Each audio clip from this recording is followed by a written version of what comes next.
transmite o vírus, né? E tem um velho, um idoso, que tem um problema de saúde pré-existente e vai acabar adoecendo. Então eu queria inicialmente passar para a doutora Márcia Conrado para ela trazer algumas informações acerca dos últimos dados, né, do estado de Pernambuco. Boa noite a todos os serratalhadenses. Mais uma vez aqui falando sobre o panorama atual. No Brasil, em Pernambuco e em Serra Talhada do coronavírus, o Brasil hoje contabilizou 12.056 pessoas infectadas, com 553 mortes. Pernambuco, hoje somamos 223 casos confirmados, com 30 óbitos. Vale salientar que registramos em Pernambuco o óbito do adolescente mais novo do Brasil. Um adolescente de 15 anos foi a óbito, assim também como uma conhecida, uma fisioterapeuta de 33 anos, foi a óbito, não tinha nenhuma outra doença, teve que fazer um parto, teve que fazer uma cesárea de urgência, a criancinha com 31 semanas de gestação também está num caso crítico. Então, como bem Luciano falou, nos preocupa quando a gente vê a movimentação que existiu em Serra Talhada hoje. Nós, da Secretaria Municipal de Saúde, a Vigilância Epidemiológica tem trabalhado diariamente. Fazemos a higienização dos locais onde passam mais pessoas, como os bancos e as casas lotéricas. Entregamos 1.000 máscaras à população. Só que nos entristece ver que ainda tem muita gente sem a consciência da necessidade do isolamento. Só para se ter uma ideia, do dia 31 de março a hoje, 6 dias de diferença, Pernambuco registrou mais 136 casos do coronavírus. Essa não é brincadeira, é uma realidade que, como o próprio secretário estadual de saúde falou, vai chegar ao interior, porque nem todos estão tendo a consciência do quanto essa pandemia ela infecta de uma forma muito rápida. Serra Talhada ainda temos só um caso notificado, é um senhor de 86 anos. Ainda não recebemos o resultado do exame dele. Temos recebido muitas denúncias através dos telefones da ouvidoria, o 3831-6646 e o 99632-5751, de pessoas que estão chegando em Serra Talhada de outro estado, principalmente São Paulo e Ceará, e a vigilância está atenta. Hoje já temos 34 pessoas, principalmente na zona rural, que estão sendo monitoradas pela vigilância, mas como o Luciano disse, algumas já apresentam sim alguns sintomas, não tão graves que necessitem ser encaminhados ao hospital, mas que está sob observação e orientação da necessidade do isolamento social. Queria passar a palavra ao doutor Breno Ferraz, para ele trazer informações aí para nós sobre o quadro da saúde. Boa noite a todos, é um grande prazer o convite do prefeito Luciano, que é um incansável junto com toda a sua equipe, e em nome dele eu saúdo a todos vocês que estão muito envolvidos com esse processo. Lógico, esse envolvimento no fim das contas é para minimizar o máximo possível as vidas que a gente possa perder. E eu quero deixar uma mensagem muito especial para as pessoas que estão chegando de fora. Muitas pessoas em São Paulo têm seu mercado de trabalho fechado, descontinuado. Muitas empresas lá estão proibidas de trabalhar. Foi expandido isso até praticamente o final do mês de abril, 23 de abril, se eu não me engano. O prefeito de São Paulo, o governador de São Paulo, expandiu esse isolamento lá. E entendam, provavelmente as pessoas que vão vir de São Paulo são pessoas que trabalham, têm energia, não estão aposentados. São aqueles jovens, aqueles adolescentes ou pessoas com mais idade um pouco que foram para São Paulo atrás de uma oportunidade. 99% dessas pessoas são pessoas saudáveis, rígidas, não tem nenhum comprometimento da sua saúde, porque senão não seriam admitidos nesses trabalhos lá, porque eles fazem toda uma escala de exames e essas pessoas são examinadas de ponta a cabeça, são reviradas. Então, são pessoas extremamente saudáveis.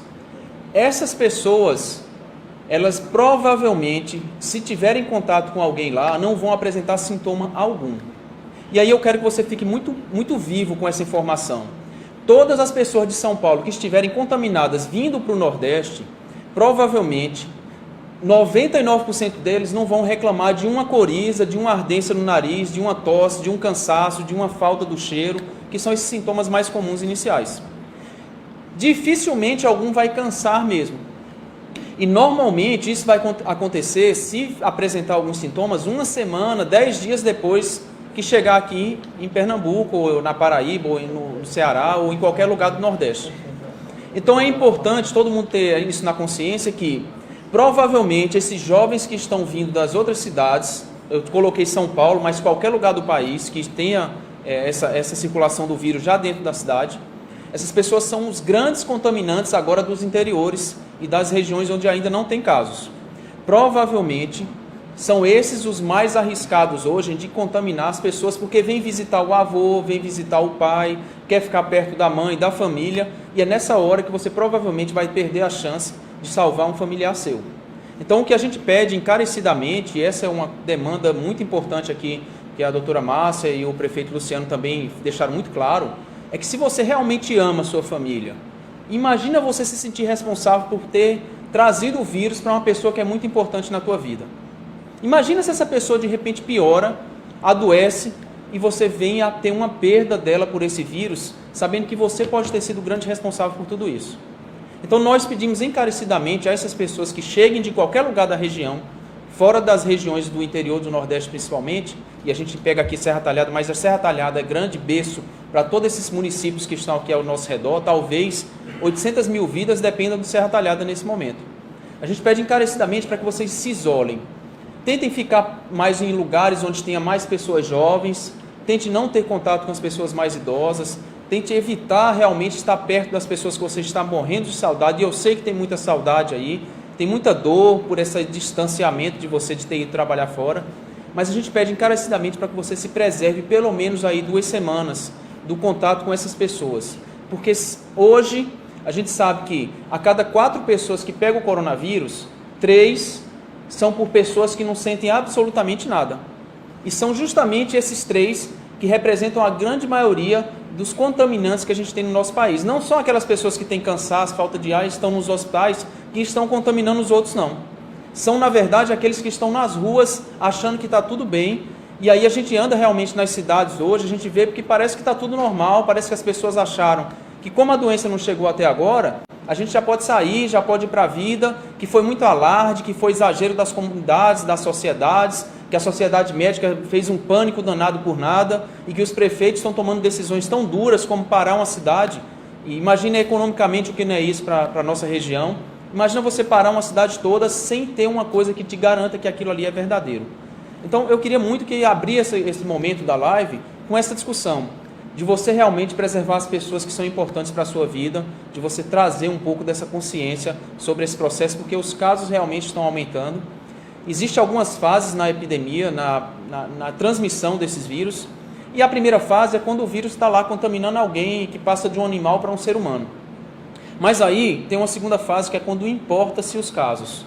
Serra Talhada não tem ainda nenhum caso importado, mas agora vindo essas pessoas de vários lugares, provavelmente sem ter sintomas nenhum, a gente pode estar entrando na segunda fase da epidemia, que é quando a gente tem as pessoas que não sentem nada, mas já estão contaminando ali. E veja, uma pessoa, em torno de mais ou menos 3 a 5 dias, ele vai contaminar quase 3. E em torno de 30 dias, ele vai contaminar mais de 400 pessoas. Uma só pessoa, em um mês, contamina mais de 400. Dá 406 pessoas hoje em dia, pelas estatísticas.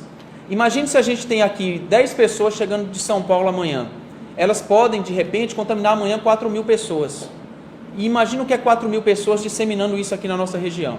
Então é preciso fortalecer cada vez mais essa história do nosso isolamento, do nosso distanciamento social. É um distanciamento de corpos, mas é uma preservação do nosso amor às pessoas que a gente realmente acha importante e que ama na nossa vida. Então eu peço encarecidamente que as pessoas que estão começando a ir às ruas para se sentir mais livres, mais tranquilos, porque não estão vendo doença, porque nada está acontecendo, é porque a gente não está fazendo testes em massa. Se nós tivéssemos o exame espalhado aqui na região, pegando e fazendo nas pessoas que estão chegando de fora, eu tenho a certeza que a gente já teria casos aqui. E são justamente esses casos que são os mais contaminantes para a nossa região e que vão botar em risco as populações mais idosas, principalmente, que são normalmente as mães e os avós dessas pessoas que estão chegando. Então, acho que isso era uma mensagem muito importante e algumas outras dúvidas, algo que vai aparecendo, a gente vai discutindo aqui, questionamentos que possam surgir, a gente vai abrindo a discussão. E eu vou voltar de novo a palavra à doutora Márcia para que ela possa dar continuidade e a gente possa entrar em outros momentos aqui da discussão. Sua palavra, o pastor Fredson. Boa noite a todos, graça e paz do Senhor Jesus. Eu gostaria de, nesse momento, agradecer ao nosso prefeito, Luciano Duque, por abrir esse espaço, também à representação evangélica, Conselho de Pastores e Ministros de Serra Talhada. Também nós queremos agradecer à secretária de Saúde, Márcia Conrado, e também o doutor Breno, que está aqui colaborando e nos ajudando no entendimento dessa pandemia e também no que nós devemos fazer para prevenir a nossa cidade, a nossa família. Eu gostaria de começar dizendo que as comunidades evangélicas estão sendo instruídas pelo Conselho de Pastores, pelos seus pastores, a estar em casa, né? Para vocês terem ideia, os nossos cultos não estão sendo mais feitos nas igrejas, né? E o conselho é esse, a gente sempre faz live, os cultos, as pessoas estão assistindo em casa, tanto pelo Facebook como o Instagram e as demais redes sociais, mas o importante é que nós possamos dar ouvido às autoridades da área de saúde, para preservar a vida, para preservar a saúde, e esse é um momento muito importante que nós precisamos observar. Então, nós estamos aqui nessa noite para trazer essa palavra também de incentivo e que as pessoas possam compreender que é muito importante que permaneçam em casa, não é, para que tudo isso que foi falado aqui já nessa noite seja evitado, né? Então, se a gente quer que os nossos entes queridos, os nossos amigos, a nossa família esteja preservada e livre, não é, desse risco do coronavírus, nós precisamos obedecer, dar ouvidos às lideranças, não é, políticas e também, sobretudo, da área de saúde. E eu gostaria de trazer uma reflexão para vocês da palavra de Deus, porque nesse momento existem muitas pessoas com medo, pessoas passando por um momento de luto, não é, e sofrendo com alguma enfermidade, não necessariamente a que nós estamos tratando aqui nessa noite, mas as demais dificuldades da vida, muitas pessoas ansiosas, justamente por causa do contexto em que nós estamos inseridos. E aí eu gostaria de trazer uma mensagem do Salmo de número 46. A palavra de Deus diz o seguinte: Deus é o nosso refúgio e fortaleza, socorro bem presente na hora da angústia. E o salmista, ele fala isso aqui, justamente pode ser contextualizado para os nossos dias. Deus, ele além de ser refúgio, ele é fortaleza. Além de um lugar seguro, ele, para nos guardar, esse lugar é seguro. Então, no momento da crise, no momento das dificuldades, que nós possamos lembrar que Deus, ele cuida de nós, que Deus é aquele que pode confortar o nosso coração. A gente está acostumado a no cotidiano, não é, de estar abraçando, de estar junto de pessoas, de estar no comércio, de estar trabalhando. O povo sertanejo, não é, o povo pernambucano, e por que não dizer o povo brasileiro, é um povo trabalhador. Mas nesse momento, mesmo que tenhamos vontade de realizar determinada coisa, que nós possamos, não é, descansar, esperar o momento certo, que possamos estar em casa com a nossa família e confiar em Deus. Não é? Então, a nossa palavra nessa noite é dizer que nós precisamos confiar em Deus. Deus também, ele instituiu as autoridades. Essas autoridades são instruídas por Deus para que possamos viver bem nessa vida também e que possamos ser obedientes, não é? E que a nossa consciência obedeça, não é, ao que diz tanto a Secretaria de Saúde, não é, como também as lideranças políticas que de fato se preocupam, não é, com a população. Então fica aqui a nossa palavra de gratidão a Deus pela oportunidade que temos aqui de trazer essa mensagem, não é? E se você precisa de uma mensagem da parte de Deus, não é? Nós temos o nosso WhatsApp e nós podemos conversar, não é, pelo WhatsApp e trazer uma palavra de conforto. Nossa comunidade, eu gostaria de concluir dizendo, nós estamos juntamos algumas costureiras da nossa comunidade, estão confeccionando máscaras. não é, de proteção. E essas máscaras vão ser distribuídas entre os idosos e também aos profissionais da área de saúde. Não é um grupo grande que está trabalhando, mas nós queremos convocar todos aqueles que são profissionais nessa área e que queira doar o seu trabalho para ajudar, beneficiar pessoas que estão na linha de frente e também pessoas que estão em situação de risco. Então fica nosso apelo e desde já nós queremos agradecer a Deus por tudo, não é? E por sua palavra que conforta o nosso coração. Bom, eu queria aproveitar esse momento e para falar de um tema que muito nos aflige e pedir um pouquinho de compreensão à população. Nós estamos vivendo um momento excepcional, né? Para além da Covid, dessa pandemia, que hoje nós fazemos 15 dias, né, de paralisação no município de Serra Talhada, nós passamos a viver um momento de chuvas intensas, né, de inundações, de estouramentos de esgotos, de estradas interrompidas, ou seja, a nossa capacidade de dar respostas a todos esses problemas, infelizmente, nós não temos condições, por dois motivos. Um, por não termos equipamento suficiente para resolver todos esses problemas. Para além disso, nós estamos tendo uma redução de recursos, ou seja, nós prorrogamos o IPTU, nós estamos recebendo menos FPM em relação ao ano passado. A previsão desse ano não está se realizando, ou seja, o governo colocou uma medida aí para que a gente possa receber o mesmo que recebeu o ano passado, ou seja, o custo do governo hoje é outro. Então nós estamos com dificuldades de recursos, estamos tendo que gastar mais com a saúde, com segurança, né, com investimentos na pandemia, e tudo isso faz com que o governo perca a capacidade de resolver todos os problemas e principalmente no momento desse.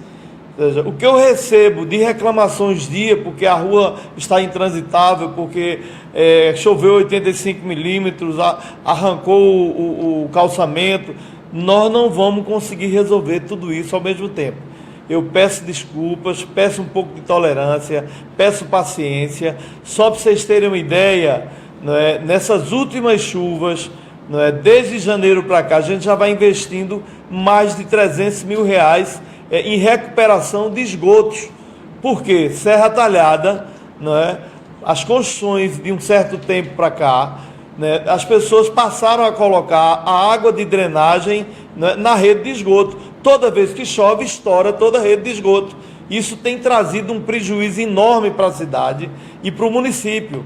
Agora, querer que a população, querer que o governo resolva de imediato tudo é impossível. Nós estamos com 3 equipes, cuidando somente de recuperação de esgotos, e a gente, dentro do possível, está fazendo também a recuperação de algumas ruas. Eu sei que já tem gente fazendo live, criticando o governo, mas eu peço à população que tenha paciência, que tenha compreensão com o governo, porque nem todo o governo está podendo trabalhar nesse momento, e aqueles que estão trabalhando estão focados em resolver os problemas mais graves. Aquilo que não for tão grave, vamos ter um pouco de paciência com o governo, que a gente com certeza vai chegar ao momento certo para dar solução a esses problemas. Então, questionando aqui a questão das máscaras de pano. Doutor Breno, me complemente, se necessário. O ministro da Saúde, ele recomendou que a população usasse as máscaras, porque tem a diminuir a contaminação. Isso, doutor Breno, e a gente já começou, através da Secretaria Municipal de Saúde, com a ajuda de muitos comerciantes que doaram 1.000 máscaras, a gente já começou a distribuir essas máscaras em locais onde a gente enxergou que havia aglomerados de pessoas hoje, nas casas lotéricas e nos bancos. Já iniciamos também a solicitação para algumas pessoas começarem a fabricar esse tipo de máscara para a gente distribuir para todos da população de Serra Talhada. Bom, tem pergunta aqui, as estradas vão continuar abertas? As lojas. Sim, as estradas, nós não temos o poder de fechar estradas. As estradas passam os caminhões, que trazem as mercadorias, senão a gente não tinha alimentação, não tinha medicamento, não tinha combustível. A Polícia Rodoviária Federal não pode proibir que as pessoas, né, se desloquem no território nacional. E pior ainda, as pessoas querem que o município proíba que pessoas de São Paulo, que têm familiares aqui, voltem. Eu não posso proibir. O que a gente pede é que a população informe, e aí a vigilância sanitária vai lá, notifica, pede para ficar em isolamento, faz a orientação. É isso que a gente pode fazer.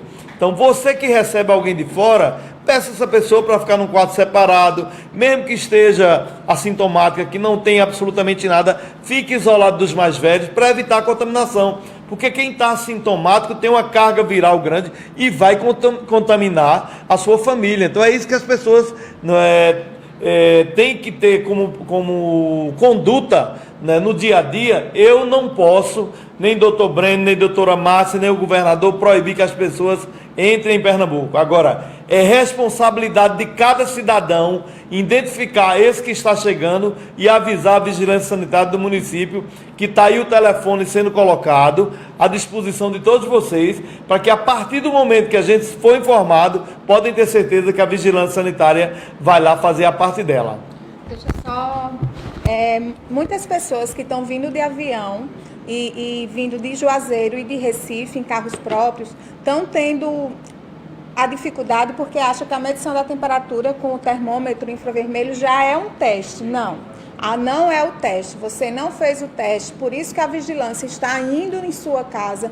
Como o Luciano falou, o telefone da vigilância está disponível 24 horas por dia. Não temos parado, temos ido a essas localidades. Esses dias fomos a Barreiro, Santana, Conceição do Meio, Bom Sucesso, Vazinha, Malhada Cortada, Borborema, Centro, que são onde as pessoas estão chegando e a gente está tendo conhecimento. E a partir daí a gente faz uma triagem, se esses pacientes apresentam algum sintoma ou não. Fazemos a orientação do que é necessário para se prevenir. Então, você não faz, aquilo não é o exame, aquilo é apenas a medição de sua temperatura.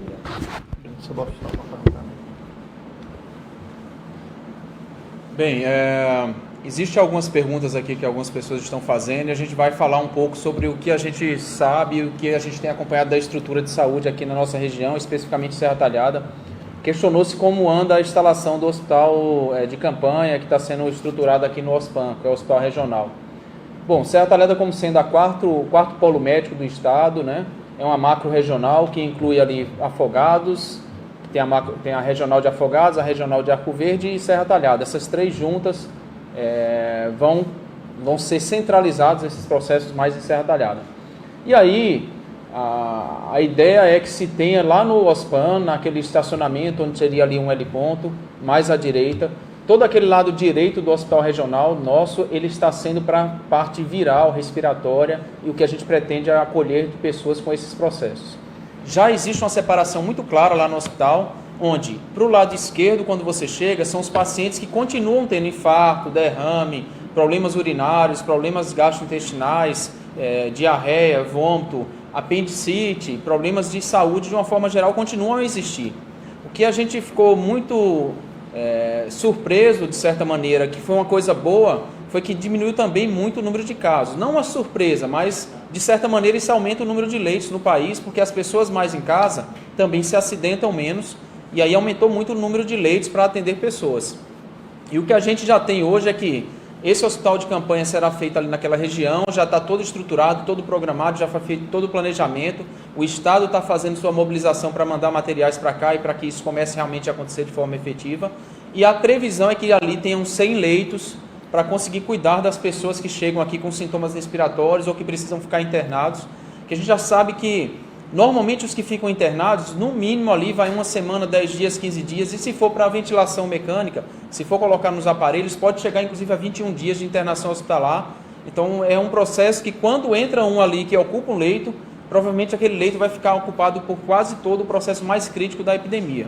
E é por isso que a gente fala muito dessa escola de achatar a curva. Por quê? Se a gente conseguir diminuir o número de contactantes, as pessoas diminuírem essa parte de contágio com os outros, a gente vai ter menos casos de uma vez só. Provavelmente isso não vai diminuir o número de casos, mas vai conseguir que a gente consiga ter menos casos nesse momento, estar tratando esse pessoal, quando aqueles começam a receber alta, outros novos casos vão tendo, e a gente vai tendo um serviço que vai mantendo sempre a proporção de número de infectados para número de oferta de leitos. Então a ideia sempre é essa, de trabalhar muito com esse processo. E aí você podia perguntar assim, é uma pergunta que mandaram também, e que aquelas pessoas que fazem quimioterapia? Todas as pessoas que fazem quimioterapia, que não podem parar seu tratamento do câncer, elas precisam ter um cuidado especial, porque a quimioterapia ela vai diminuir suas defesas, sua imunidade. Até algumas pessoas estão tomando uma série de coisas aí para aumentar a imunidade. Não tem muito sentido aumentar a imunidade, mas se a tua imunidade não está boa, é baixa, vale a pena sim colocar ela numa normalidade para que ela tenha um bom desempenho na hora de pegar o vírus. Porque veja, todo mundo toda hora tem contato com alguém gripado, a gente tem vírus aí circulando no mundo, bactérias, no meio tem aí direto isso acontecendo, e nem todo mundo está adoecendo toda hora, porque a imunidade acaba eliminando isso. Mas a gente precisa, na verdade, ter muito cuidado com essas pessoas que fazem quimioterapia. Elas devem ser mais isoladas do que as outras. Essas pessoas que têm algumas doenças, que tenham, por exemplo, doenças pulmonares importantes, e aí uma coisa que eu queria deixar claro, acho que vale a pena sempre tocar nesse ponto. Eu tenho pressão alta, ou eu tenho diabetes, eu entro em pânico porque eu sou fator de risco. Na verdade, gente, as pessoas que têm diabetes descompensado ou pressão alta com complicações é que estão em maior risco. Se você tem pressão alta, é jovem, toma seu remédio, sua pressão está controlada, você está cuidando bem da sua pressão ou do seu diabetes, você entra na mesma escala de uma pessoa que não tem risco. O risco é para aqueles diabéticos e hipertensos que têm sintomas são complicações da própria doença. Por exemplo, um diabético que já infartou, ou um hipertenso que já teve um derrame, ou de repente um problema de coração que já deu nessas pessoas. Isso sim são fatores de risco para esses casos de coronavírus. Agora, para a gente dizer que isso aí é um caos e que está acontecendo, e se eu sou hipertenso, diabético, se eu faço algum tratamento, cuidado. Isso tem que ficar muito claro, mas a quimioterapia sim, é um grupo de risco que deve sempre proteger, usar suas máscaras durante os transportes para o TFD sim, e eventualmente quando chegar, ficar mais isolado, evitar contato com jovens ou pessoas que têm algum problema. Eu vou passar a doutora Márcia, que tem uma pergunta. Tem uma para você. Se no hospital de campanha temos respiradores. Vejam, o hospital de campanha, ele vai ser feito num estacionamento. E a gente deixa a parte de dentro do hospital para fazer uma estruturação para ligar uns ventiladores. Veja, o que é um respirador? O que é um ventilador? É uma máquina que vai ser acoplada num sistema de fluxo de oxigênio e de pressão para manter ele ventilando. Não é uma coisa simples, você chega, liga na tomada e já está funcionando. Precisa readaptar toda a rede para ter lá oxigênio, suplementação de CO2 para botar pressão para os pulmões expandirem e entrar o ar. Então não pense que comprei um respirador hoje, amanhã eu já posso ligar na tomada e funcionar. Então essas coisas não vão acontecer sem a gente criar uma estrutura para isso. E o OSPAN hoje tem ventiladores lá, hoje em dia tem 2, está se discutindo aí a reforma de mais e a manutenção de mais 4. O número é pequeno, mas a gente precisa realmente expandir muito essa parte de tanto crescimento da rede nossa aqui, quanto também das pessoas se isolarem, porque veja a demanda como vai ser importante se a gente não tem como amanhã ter ventiladores aqui. Ninguém consegue hoje comprar, nem trazer novos equipamentos aqui para a região e dizer assim, estamos tranquilos, a coisa está controlada e não tem risco para as pessoas. Então, o mais importante nesse momento primeiro, as pessoas que puderem cuidar da sua saúde melhor a partir de agora, se alimentando bem. E aí eu vou aproveitar que o pastor trouxe aqui a religiosidade. Olha quantas pessoas que estão num momento negro, que só vê assim a morte, que só vê o desespero, que só entra em pânico, que acredita que tudo vai dar errado, que tudo está negativo, as pessoas não encontram mais as pessoas que gostam, não se confraternizam, é uma tristeza crônica nas pessoas, e isso causa queda da imunidade.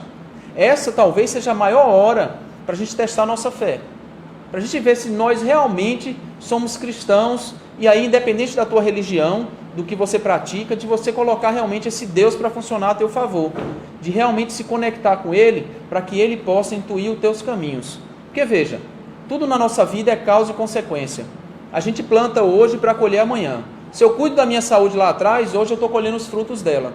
Se eu faço bem às pessoas e faço bem à população e cuido, se eu sou uma pessoa de risco para não estar contaminando as pessoas, eu estou fazendo bem aos outros. Provavelmente a evolução da minha doença vai ser melhor, porque aquele que tem a conexão realmente com Deus, provavelmente vai superar isso com muito mais habilidade, com muito mais tranquilidade, porque já tem muitas pesquisas e muitos trabalhos mostrando que as pessoas que tiveram orações, que foram mais conectadas com Deus, superaram os tratamentos mais difíceis com muito mais sabedoria e com muito mais vitalidade. Nós operamos frequentemente e a gente vê a pessoa negativa e a pessoa que tem Deus e é positiva sendo operada. A mesma doença, no mesmo dia, mesmo tipo de cirurgia, mesmo tipo de paciente. O que tem esse poder positivo tem uma recuperação extremamente mais rápida e muito mais sucesso no quadro de recuperação do que aquelas que são negativas e que só pensam na desgraça. Então é importante também a gente agora desconectar desse mundo negativo, da mídia que traz muita coisa negativa para a gente. A gente não precisa entrar em pânico, mas precisamos ser muito atentos, temos que cuidar das pessoas ao nosso redor e ter o nosso compromisso como cidadão. A previsão para regularizar o comércio em Serra Talhada, bom, essa pergunta, o decreto do governo do estado abriu algumas novas atividades, né, como escritórios de advocacia, restaurantes em beira de estrada.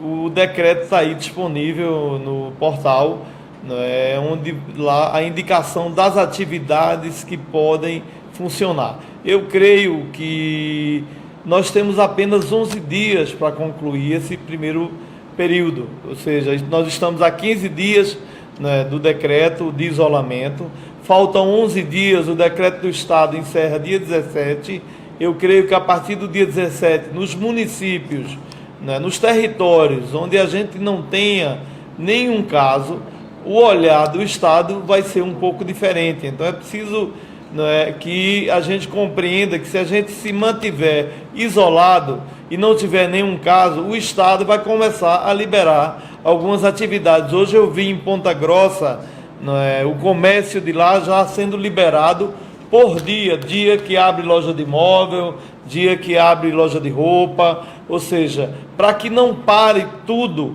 E lá em Ponta Grossa, como não teve nenhum problema, eles conseguiram fazer isso. Então, da mesma forma, você comerciante, você comerciário, você trabalhador, colabore com o isolamento, que aí se nós chegarmos dia 17 num cenário positivo, né, todos os médicos vão agradecer, todas as famílias vão agradecer, porque Serra Talhada, né, vai estar com risco zero, aliás, com paciente zero no hospital de contaminação de Covid-19.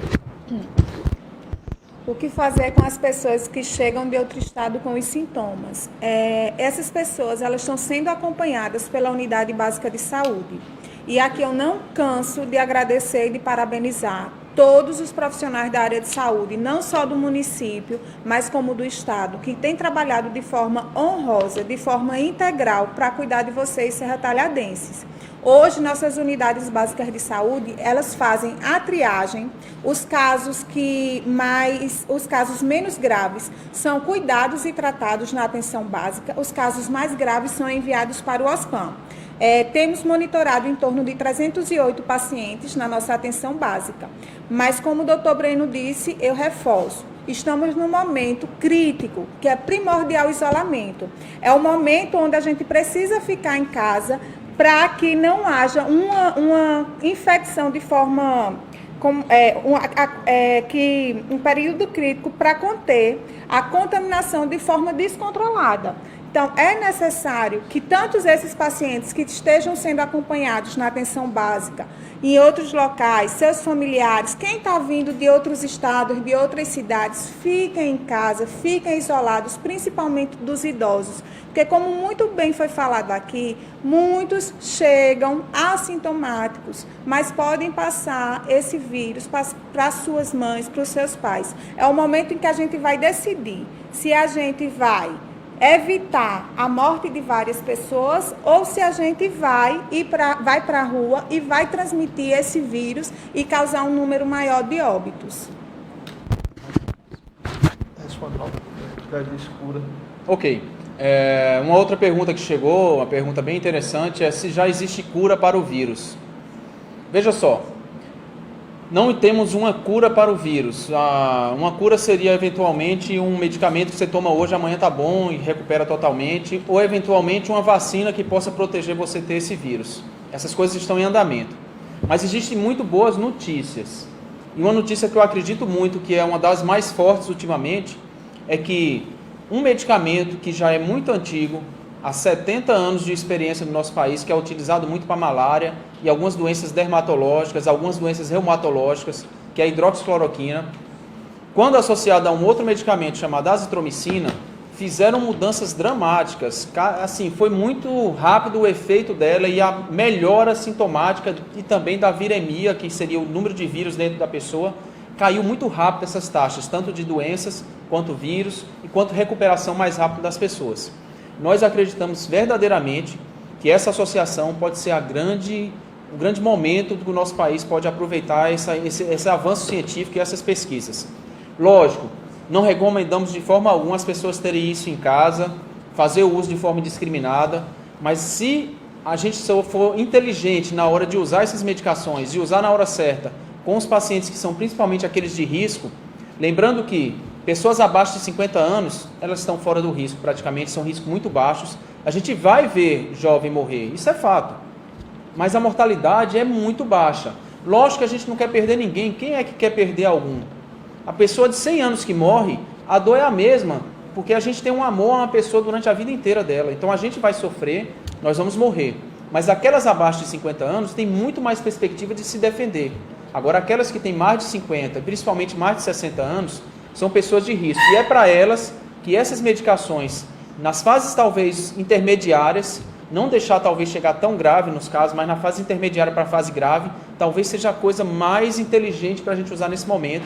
Apesar de que o protocolo da saúde, do Ministério da Saúde, fala mais nos casos graves, em momentos experimentais, mas já está aberto, o governo já abriu para se fazer isso nos casos graves. A gente acredita muito que possa avançar e fazer naqueles casos intermediários para grave, e eu acredito que esse vai ser a grande virada de jogo para essa mortalidade despencar bastante. Já tem inclusive alguns serviços que estão privados em São Paulo que estão tendo essa estratégia, e o resultado está sendo muito surpreendente. Tem outros aspectos também de ventilação que está sendo utilizado em alguns lugares do país, ou seja, a ciência está de mão dada, as pessoas estão de mão dada, todo mundo está conectado para que tudo que for novo, tudo que for para melhor, tudo que puder ser explorado nesse momento a gente consiga usar. O que acontece é que para as coisas serem colocadas dentro de um protocolo, precisa de uma pesquisa que valide aquilo. E eu acredito que nesse momento a gente talvez não tenha tempo para esperar tantas pesquisas. A gente vai ter que testar e ver realmente se funciona. E esses resultados que eu falei são muito consistentes, e a gente acredita muito que isso pode dar uma virada de jogo. Porque os próximos dias serão piores. Tem essa pergunta de dizer assim, por que os próximos dias serão piores, né? Eu acho assim, o mundo lá fora é mais ou menos o que a gente tem aqui dentro. Eu vejo que essa oportunidade do vírus acontecendo aí foram momentos muito verdadeiramente bons também. Não só teve coisa ruim. Quantas famílias não se uniram nesse período agora? Quantos pais não tiveram a oportunidade de estar mais perto dos seus filhos? Quantos filhos não ficaram muito mais alegres com o contato com seus pais? Quantas famílias, na verdade, não passaram a dar valor mais a estar em casa e estar em harmonia? De repente, muitas pessoas viviam em bares e eles viram que tem também uma coisa muito importante, que não só um bar, quer ficar com a sua família, quer estar perto da sua esposa, quer refazer os relacionamentos. Quantas pessoas não podem ter sido privilegiadas e de repente até diminuir a sua intoxicação por álcool, que é uma coisa que vai fazer o vírus te matar mais rápido? Então assim, quantos aqueles que não estão aí numa moto, beberam e entraram numa moto? Quantos acidentes de moto a gente não opera aqui todo dia, jovens morrendo, traumas crânioencefálicos, em UTI? Quantos jovens não deixaram de morrer nesse período? Tem coisas positivas. Eu não acho que os dias são piores ou melhores, nem o mundo está melhor ou pior, a gente nem é mais evoluído do que antes. A gente só vive em épocas diferentes. O que a gente chama, na verdade, não são dias piores, são dias de mais atenção.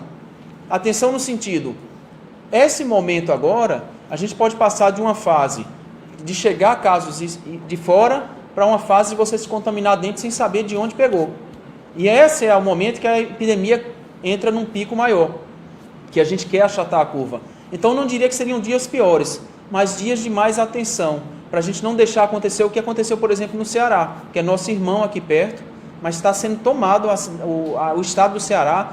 Começou depois de Pernambuco começou dia 12, Ceará começou dia 15, e aí Ceará hoje tem, na verdade, 4 a 5 vezes quase o número de Pernambuco, de casos. Tem mais de 1.000 casos, onde Pernambuco tem 220 e poucos.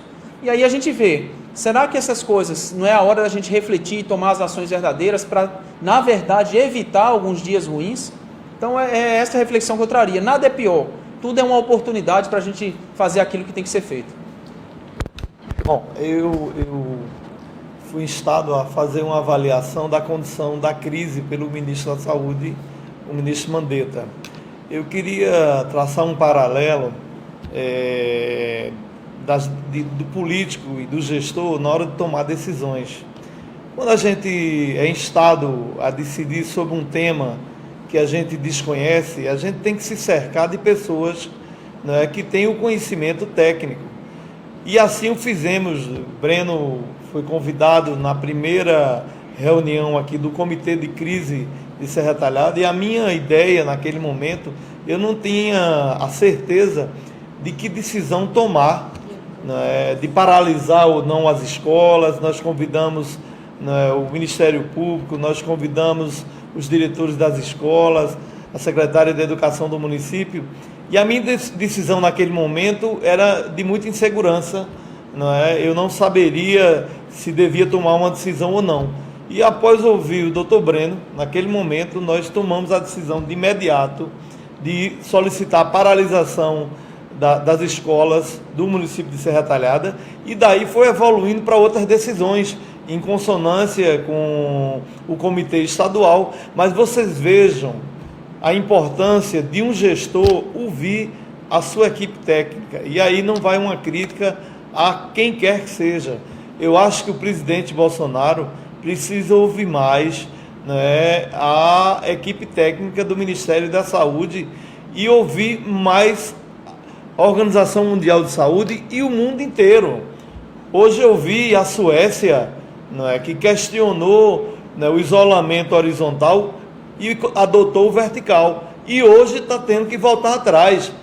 O primeiro-ministro da Inglaterra, o Boris Johnson, está lá internado no UTI, porque questionou e disse que não era importante o isolamento, e aí teve que voltar atrás. O presidente Trump dos Estados Unidos, da mesma forma, hoje é o país que mais morrem pessoas no mundo.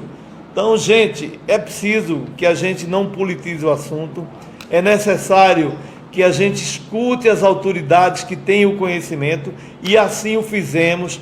Nós não estamos tomando nenhuma decisão em Serra Talhada baseada em achismo, e sim no conhecimento médico, e sim ouvindo as pessoas que podem nos oferecer uma solução para uma das maiores crises da história do mundo. Eu creio que depois da crise lá na época da gripe espanhola, que dizimou uma população inteira, a Segunda Guerra Mundial, essa será com certeza uma das maiores crises da humanidade. O vírus só mata idosos ou jovens também? Como o doutor Breno falou, o idoso ele tem a maior probabilidade de agravar e de ir a óbito, mas Pernambuco essa semana registrou o óbito de um jovem de 15 anos de idade. Ontem, o óbito de uma puérpera de 33 anos de idade. Então, assim, é mais propenso para os idosos se agravarem e ir a óbito, mas isso não está excluindo menores de 50 anos, nem adolescentes. A Secretaria está disponibilizando EPIs para os profissionais, sim. Os EPIs, principalmente as máscaras, elas estão em falta em quase todo o mundo. O Brasil não é diferente, mas tanto o Ministério da Saúde, quanto o governo, quanto a Secretaria Municipal têm feito esforços enormes para conseguir esses EPIs. Acaba de chegar aqui uma quantidade de quase 3.000 máscaras que serão disponibilizadas para todas as equipes, desde o auxiliar de serviços gerais ao médico. Nenhuma pergunta mais? Bom, eu queria agradecer, doutor Breno Reis, por ilustrar com opiniões importantes acerca do momento que estamos vivendo. Não é um momento muito fácil. Eu queria agradecer a doutora Márcia Conrado, queria agradecer a todos vocês que nos prestigiam todas as noites, às 7 da noite, nessa live do Comitê de Crise, da Covid-19, e é importante que a gente possa estar dialogando todas as noites, trazendo informações importantes acerca desta crise. E eu queria encerrar, né, com uma oração com o pastor Fredson, que veio aqui hoje trazer a palavra de Deus.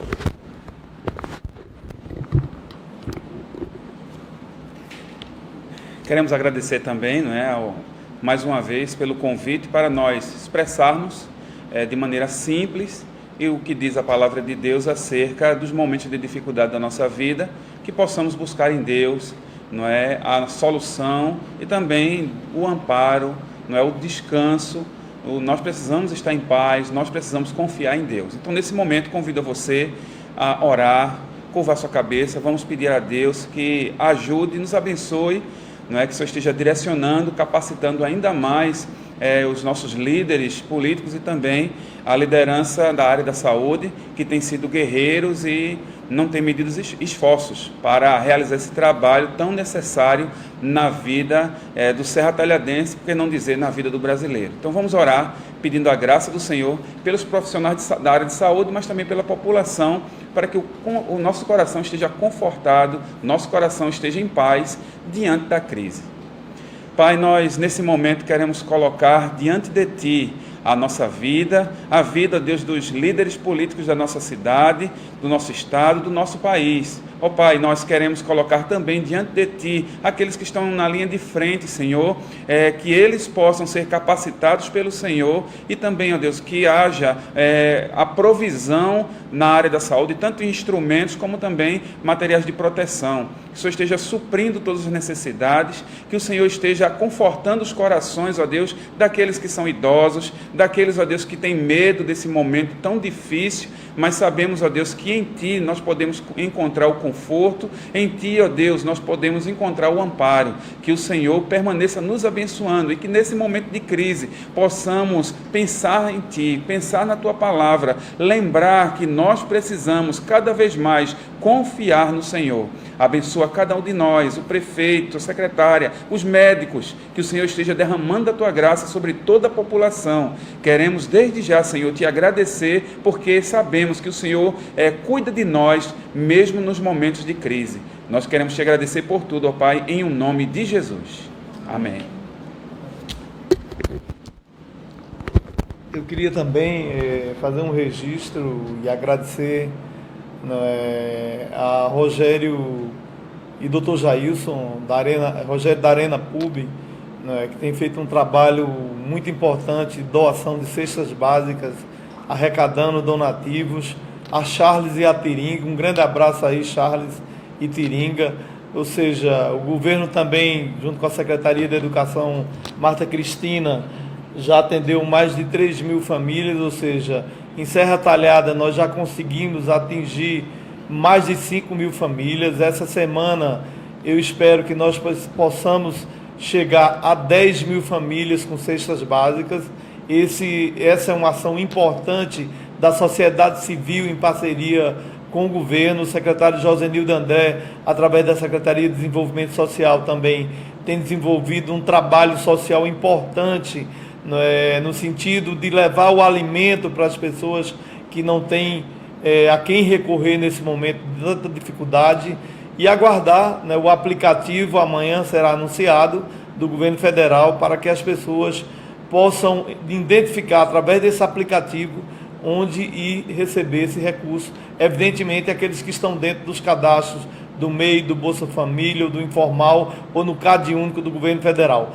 A Secretaria de Desenvolvimento Social vai estar à disposição daqueles serratalhadenses que não tenham conhecimento, que possam acessar através do portal, como também lá na Secretaria a gente vai estar lá disponibilizando informações na medida em que o governo federal coloca à disposição esse recurso para a população de Serra Talhada. Eu queria agradecer a todos, que Deus possa nos abençoar, e até amanhã às 19 horas.